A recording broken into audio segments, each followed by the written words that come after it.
look at a video that I got a little whistle. You got a whistle? Yeah. Oh, may nahuli daw siyang whistle. So, ito yung whistle box. Ayan, nahuli din sa loob yung whistle or ermine, right? Yep. Ermine is what it's really Ermine? called. Ermine? Yeah. Little ermine. Oh. So, yun yung itsura sa loob. Parang malaking rat na trap. Tapos may bait na ewan ko anong ginamit niya na bait. Pagkain. Para ma-attract yung whistle. Yan yung buntot niya, oh. At yan yung mahaba yan. Mahaba siya na maliit na. Super cute.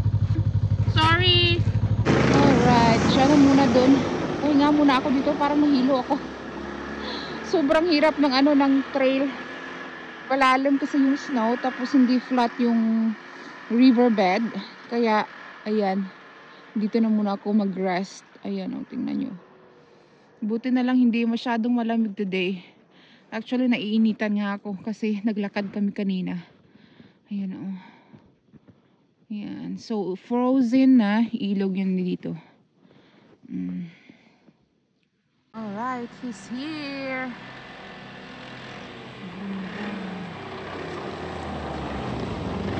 Did you get anything? There was no traps. I was just following a group of moose. Oh. One little bull, he still had his antlers. There's just so many tracks. They've been there for us.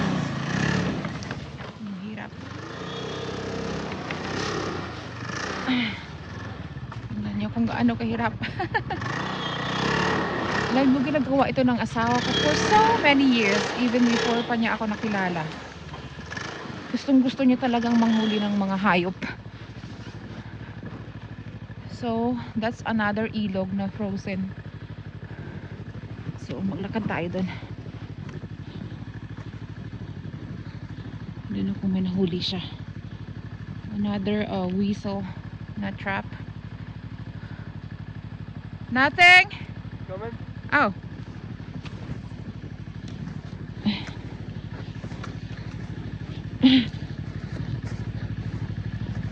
Tapos dito, pile ng mga kahoy na naagos ng tubig. Ha? My gosh, it's hard to walk. It is. So deep. Oh my goodness. I got it. It's just hard to take my feet up. So we're gonna go that way. This is another frozen river. Partially. Partially frozen. Uh-oh, scary. Tingnan nyo dun sa unahan, oh. Are we going that way? No.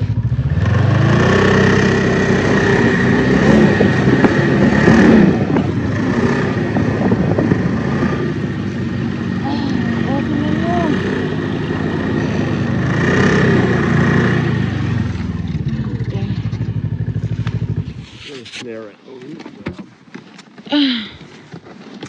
Snare. Alright.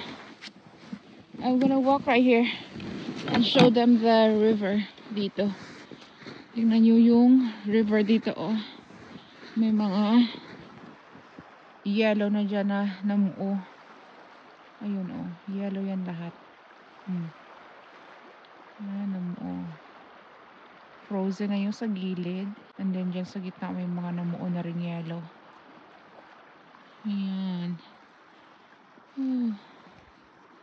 Sobrang tahimik dito. Ayan, andun yung asawa ko. Kuha ng kanyang, halos hindi nyo siya makita, ano. Naka-blend in siya sa kahoy, oh. Snare yung kukunin niya.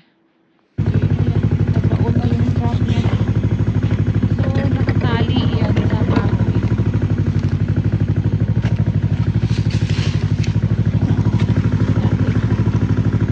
Walang huli.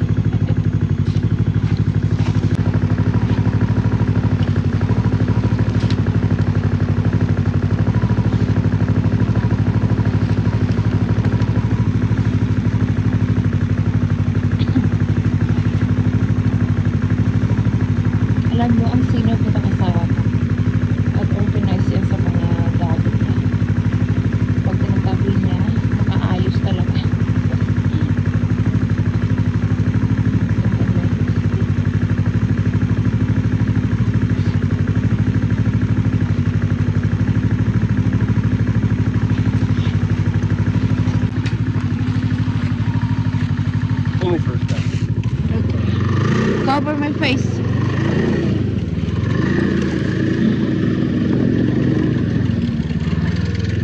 Matawaan tayo ng stick. So, andito kami sa isa pang parte ng ilog. Yung makikita nyo yung parang shiny na matubig. Ang tawag dyan is overflow. So, yung overflow is kapag nagyelo sa taas, tapos bumabagsak yung yelo, yung tubig na nasa ilalim pumapa itaas. Yan yung tinatawag na overflow. Right? What's overflow? Is it when there's a ice buildup on top and it gets heavy and it pushes the water out and the water of the flows on top of it. Yeah, the water flows on top of it. Yep. Yeah, so yan yung overflow. Yan, tingnan nyo. Ang tahimik dito. Kami lang yung tao. Kita nyo dun, oh, may lumulutang na yellow. Another Martin trap. Dito naman kami sa isang area kung saan mas maraming kahoy. Yan, oh. Diyan kami papasok sa loob. Oh, you're just leaving that? Yeah, this is the spot. Okay.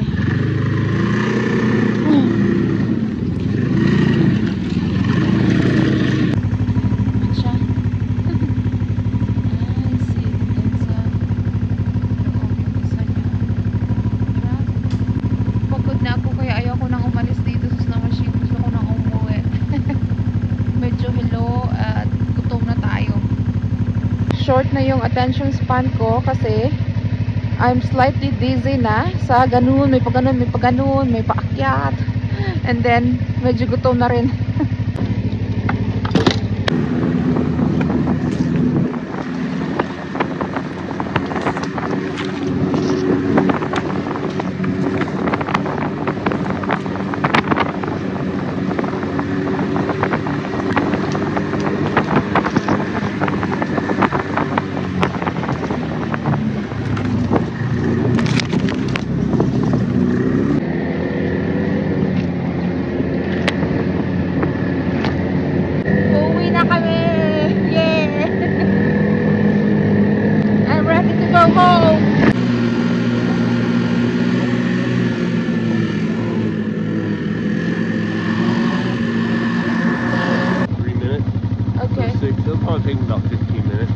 Okay, see ya.